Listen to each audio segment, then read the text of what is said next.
चोर हुकूमत हमारा मैंडेट चोरी करके बैठ गई है। कोई हमें किसी चीज का कोई मतलब किसी चीज में बंदा कहता है ना कि यार कोई बीबी पे केस खत्म कर दो, डॉक्टर यास्मीन की उम्र देखो, उसकी बीमारी देखो, उसके शर्म करके झूठे केस खत्म कर लो। एजाज चौधरी साहब की आप बीमारी देखें, बेचारे अभी हार्ट सर्जरी हुई है। उमर सरफराज चीमा देखें, महमूद रशीद देखें, ओ इनकी उम्रों की शर्म करके इनको छोड़ दो, किसी एक तरफ तो आओ।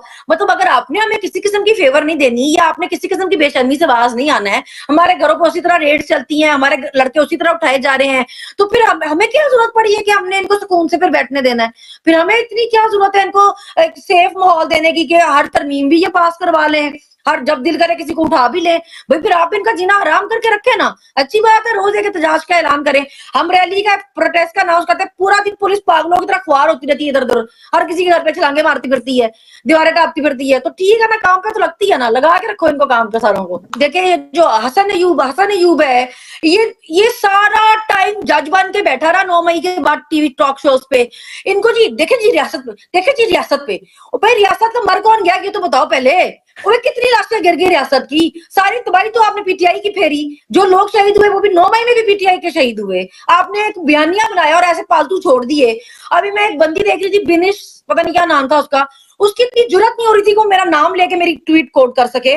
देखिए जी वो आपकी एक बंदी ने एक इंटरव्यू दे दिया कि जी हमें मल्टी टैलेंटेड नहीं चाहिए चीफ। तो भाई हाँ नहीं चाहिए, हमें ऐसा चाहिए जो हमें अमन दे सके, क्योंकि यही एक उसके करने वाला काम है। बस अपना करने वाला काम ठीक कर ले, हम कोई गलत डिमांड तो नहीं कर रहे, हमें कोई शौक तो नहीं है उस पर तनकीद करने का, कोई हमारी जाती दुश्मनी तो नहीं चाह रही, कोई जदाद। चलो वैसे जो कब्जे कुब्जे तो कई हो जमीनों पे वो मुझे नहीं पता, लेकिन मेरी जाती जमीन पर कब्जा नहीं किया हुआ ना, मतलब मेरी जाती क्या दुश्मनी हो सकती है? मगर हमने महारंग बलोच का देखा, उनको जिस तरह जबरी गुमशुदा किया गया, ये तो मर्दों के साथ होता था कि उनको जबरी गुमशुदा आप करते थे। अभी आपने लोगों की माएं बहनें बेटियां भी जबरी गुमशुदा करना शुरू कर दी हैं। आज हम यहाँ आ गए हैं कि हमारे मुल्क में ये नया ट्रेंड निकल पड़ा है कि लोगों को सीधी गोलियां मार दो, अगर वो एहतजाज करने आते हैं तो आप सीधी गोलियां मार दो। पहले 26 नवंबर को पीटीआई पे सीधी गोलियां चलाई, अब बलोचिस्तान पे उन पे चलाई हैं। मतलब आप लोगों को, आप जानवरों से भी बदतर हो गए हैं। अहमद नुरानी साहब भी जो है, अगर आपको उनकी किसी चीज से एतराज हुआ है तो आपने उनके भाई उठा के गायब भी कर दी है, क्योंकि आपको भी पता है कि कानूनन आप उनके भाई नहीं उठा सकते। हर बंदा अपने लिए खुद जवाब दे, मेरे लिए कोई और कैसे जवाब दे सकता है? अगर आपको अहमद नुरानी से कोई मसला था, आप में इतना अपने आप में इतनी सख्त रखें, फिर इतना थप्पड़ रखे अपने अंदर कि जाके अहमद नुरानी को लेकर आए, फिर ना उसको बुलवाएं बाहर से। आप उसके घर में घुस गए, उसकी माँ से बदतमीजी, उसकी बहन से बदतमीजी, उसके भाई उठा लिए। अब माँ बेचारी अदालतों में धक्के खा रही है, उस पता नहीं हैदर सईद की माँ अदालतों में धक्के खा के पहले उसको अल्लाह करके पेश किया, अब जमानत हुई तो फिर उसको पकड़ लिया। और सबसे बड़ी इसमें जो बेशर्मी का मुजाहरा कर रही है वो अदालतें कर रही हैं, जो पूरी सहूलत। देखिए अल्लाह माफ करे, कहना तो नहीं चाहिए, मगर फिर अगर हम इसी जुबान में जवाब दें, मरियम नवाज खुद कितने महरमों के साथ घूमती हैं। कौन सा महरम है उनका बाप, उनका भाई, उनका शौहर? 3 महरमों में से कौन महरम उनके साथ होता है? दुनिया जहां के बंदों के साथ वो घूमती हैं। अब अगर हम उनके कामों पे तनकीद करने के बजाय हम उनको ये कहना शुरू कर दें कि कभी आप कतर पेश होती है, कभी आप अरबियों के पास पेश होती है, कभी आप सऊदियों के पास पेश होती हैं, फिर वो हमारी क्लास उनकी वाली हो जाएगी ना। मगर हम उनपे क्या तनकीद करते हैं? बोलते हैं आप हमारे चोरी के मंसूबे अपने नाम से लगा रही हैं, आप फ्रॉड करती हैं, आप 2 नंबरियां करती हैं, आप पैसे खाती हैं, आपने हमारे पैसों से जायदादें बनाई हुई है, आपने हमारा वोट चोरी करके चोरी की हुकूमत बनाई हुई है। हम तो उनकी जातियात पे इस तरह बात नहीं करते, अगर हालांकि अगर हम करने लगे तो उन्होंने तो मवाद ही बहुत फराहम किया हुआ है हमें। मगर इनकी पार्टी क्या करती है? इनकी पार्टी चुन के औरतों के ना अकाउंट ढूंढती है और फिर कमाल बेशर्मी से उनके नीचे जाके उनके पर्सनल उस पे कपड़े कैसे पहन लिए, और देखो फलाने के साथ फिर रही थी, और तुम्हारी बीबी ने तो कोई बंदा ही नहीं छोड़ा हुआ है, 50 बंदे उसके इर्द गिर्द घूम रहे होते हैं, तो हम क्या करेंगे? सारों के साथ खराब है वो। अपनी बाजी पे नजर रखो, उसको संभालो, तुम हमें छोड़ो। अस्सलाम वालेकुम, मैं हुसनैन, आप देख रहे हैं नया पाकिस्तान। मेरे साथ मौजूद हैं सनम जवेद साहिबा। जैसा कि आपको पता है कि पाकिस्तान में एक दफा फिर वो सिलसिला शुरू हो चुका है कि खवातीन को गिरफ्तार किया जाता है, खवातीन को उठाया जाता है। गुज़िश्ता दिनों में हमने देखा डॉक्टर महरम बलोच, उन्हें उठाया गया और अभी तक अदालत में नहीं पेश किया गया। इसके अलावा सम्मी, उन्हें गिरफ्तार किया गया, उन्हें अदालत में पेश किया गया और आज एमपीओ के तहत दोबारा हथकड़ी लगा के गिरफ्तार किया गया।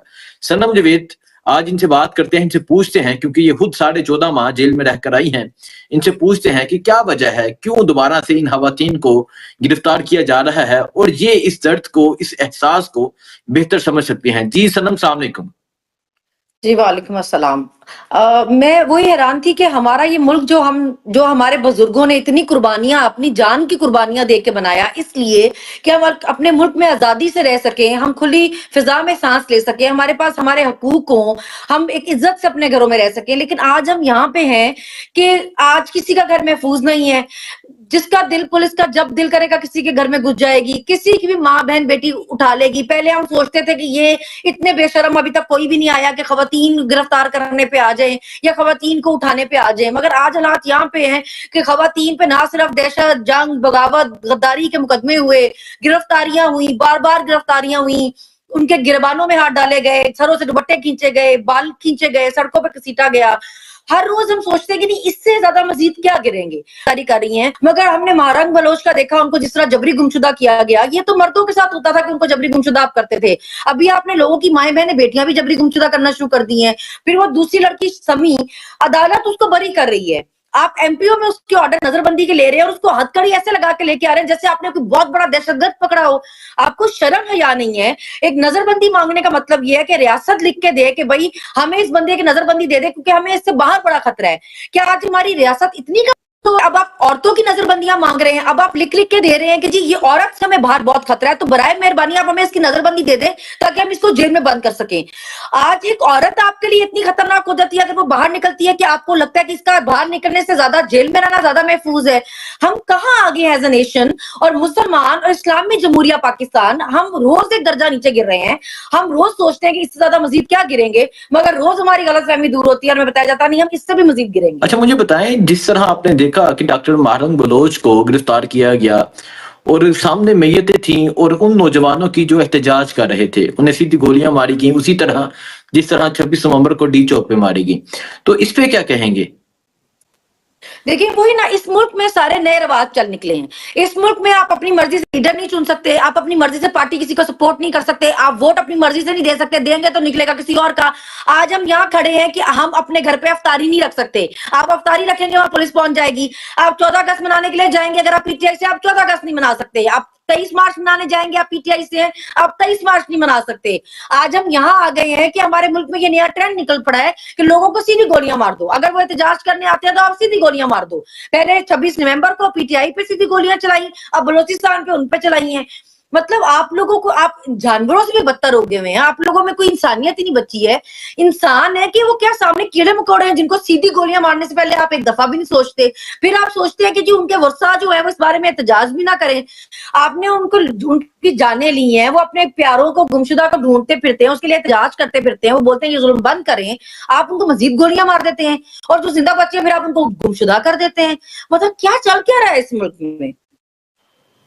ठीक है। अच्छा, हमने ये देखा कि कुछ तहरीक इंसाफ के कुछ अकाउंट्स पे हमने ये देखा कि वो ये लिखते हैं कि डॉक्टर महारंग बलोच हो या समी हो, इन्होंने तहरीक इंसाफ की खवातीन पे जब जुल्म हुआ तब आवाज नहीं उठाई, तो हमें नहीं उठानी चाहिए। इस पे आप क्या कहेंगे? देखिए अब पता नहीं वो कैसे पीटीआई सपोर्टर हैं क्योंकि खान तो हमेशा बात ही ये करता है कि जब मैं अल्लाह के सामने हूं तो मैं उसको ये कह सकूं कि मैंने अपने लोगों के लिए मेहनत की, मैंने अपने मुल्क में अपने लोगों के लिए मेहनत की। वो तो ये कभी कहता ही नहीं कि मैंने पीटीआई के लोगों के लिए मेहनत की।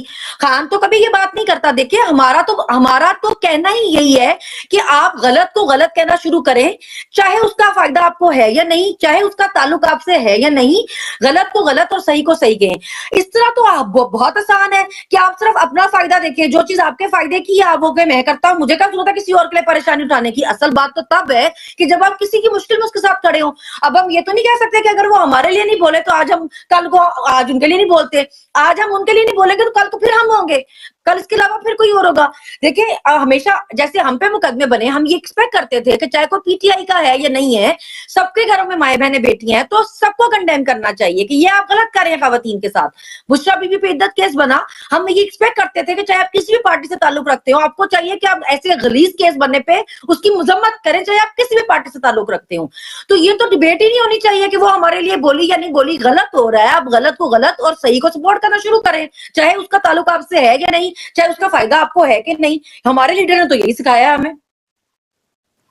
नहीं तो आप इस पे क्या कहेंगी? मतलब ये जो सिलसिला जारी है एक दफा फिर लोगों को उठाने का, अभी रिसेंटली हैदर सईद को उठाया गया और आज जब उसकी रिहाई हुई तो दोबारा से गिरफ्तार किया गया और उसके वालिद की जो चीखों की आवाजें थी वो सारी कौम ने सुनी। इस पे क्या कहेंगे आप?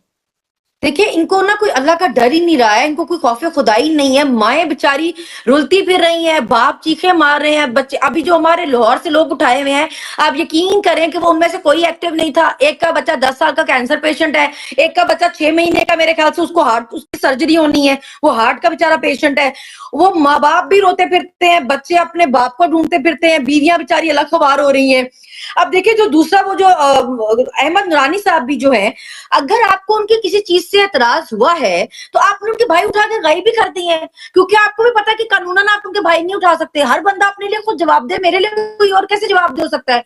अगर आपको अहमद नूरानी से कोई मसला था, आप में इतना अपने आप में इतनी सख्त रखें, फिर इतना गप्पड़ रखें अपने अंदर कि जाके अहमद नूरानी को लेकर आए, फिर ना उसको बुलवाएं बाहर से।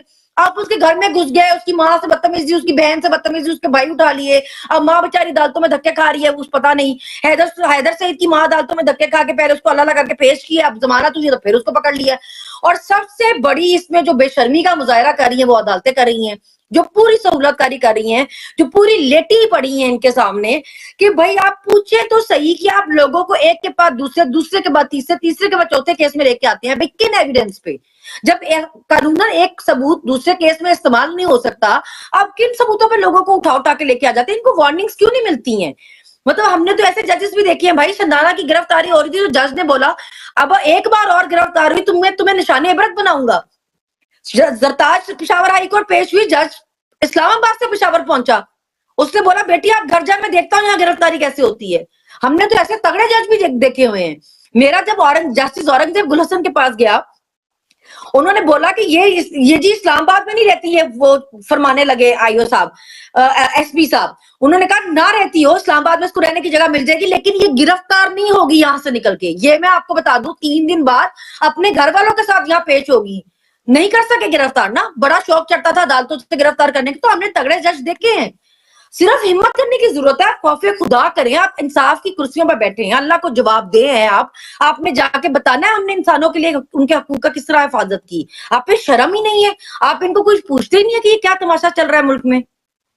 अच्छा सनम, ये भी बताइएगा कि हमने देखा डॉक्टर मुहर्रम बलोच के हवाले से कुछ ऐसे अकाउंट्स जिसको मरियम नवाज फॉलो करती है और वो बहुत गलीज गुफ्तगू का इस्तेमाल कर रहे हैं, इस पे क्या कहेंगे? और ऐसी गुफ्तगू जो मैं यहाँ बात भी नहीं कर सकता।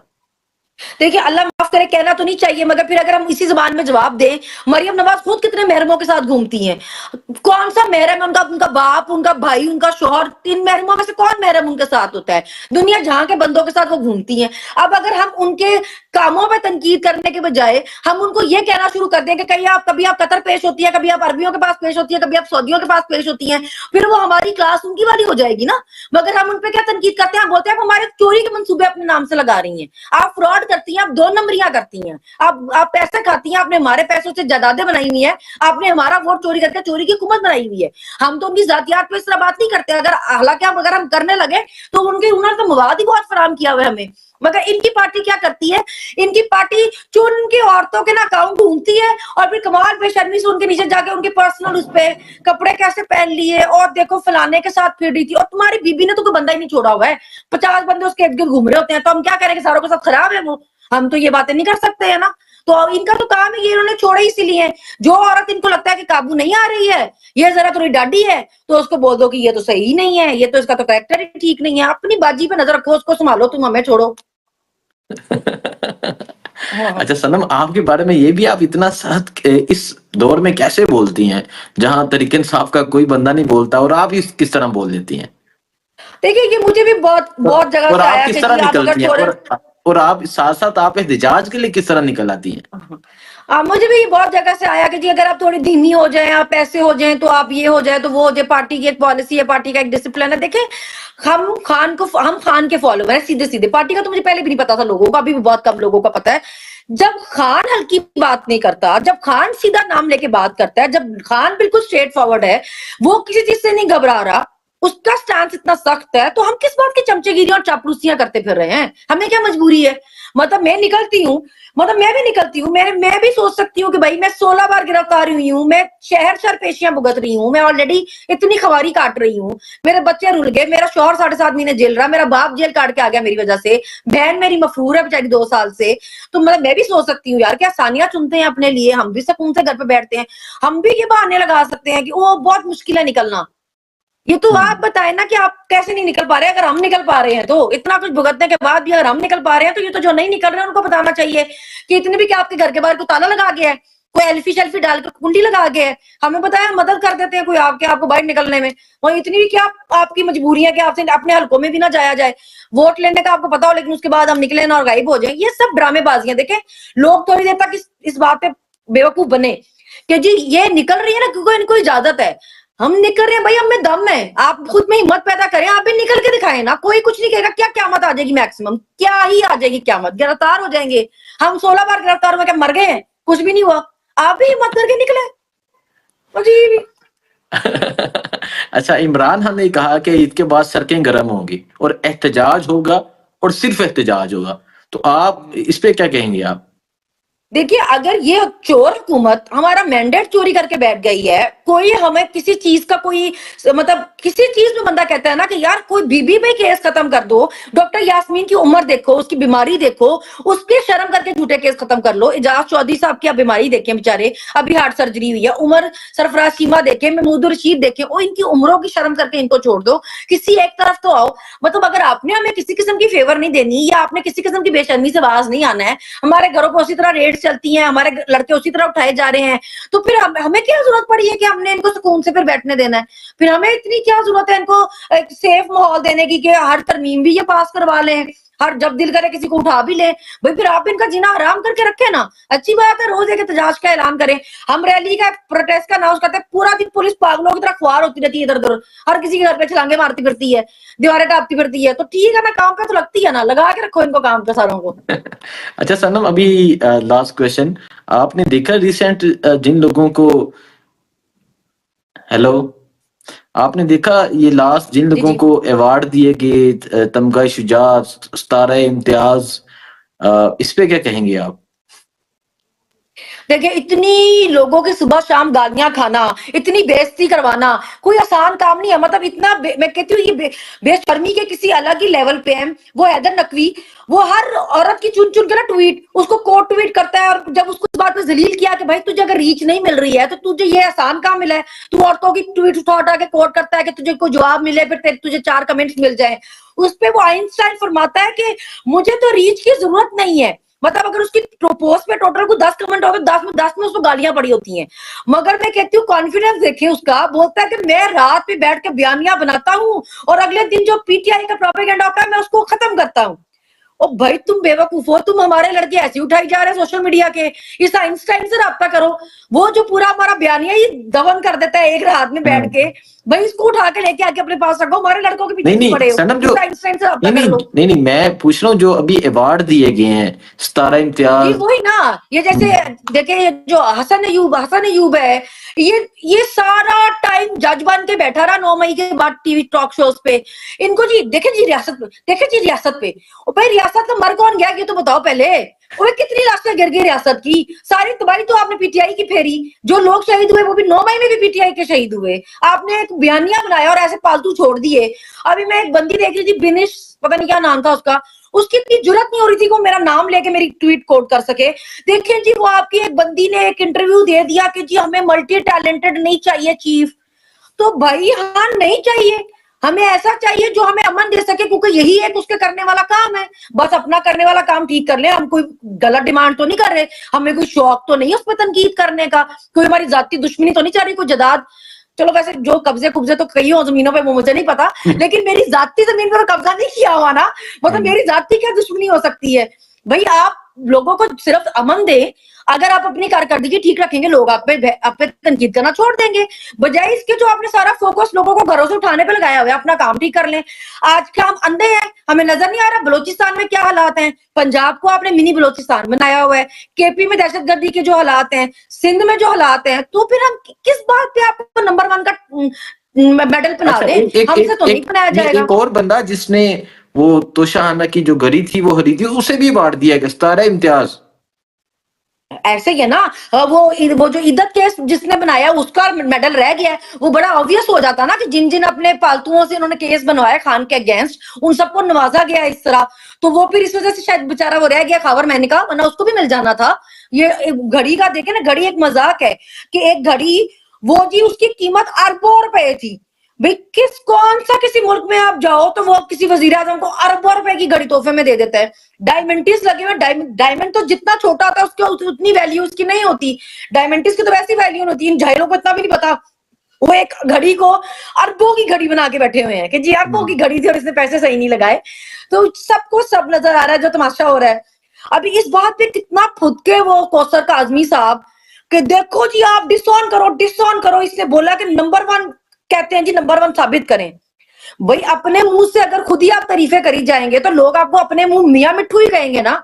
आप कारकर्दगी ऐसी रखें, लोग कहने में मजबूर हो यार कि नंबर 1 है हमारी एजेंसीज, हमारी इदारे, हमारी फौज सारी नंबर 1 है। जब हमारे मुल्क में अमन के इतने खूबसूरत हालात हैं तो उन हालातों में हम कैसे कहते हैं कि आप नंबर 1 है ना। हमारे मुंह में तो ये लिफाफे नहीं गए हुए, हमारे मुंह को तो हराम नहीं लगा हुआ जो हम ऐसी चापलूसियां करें।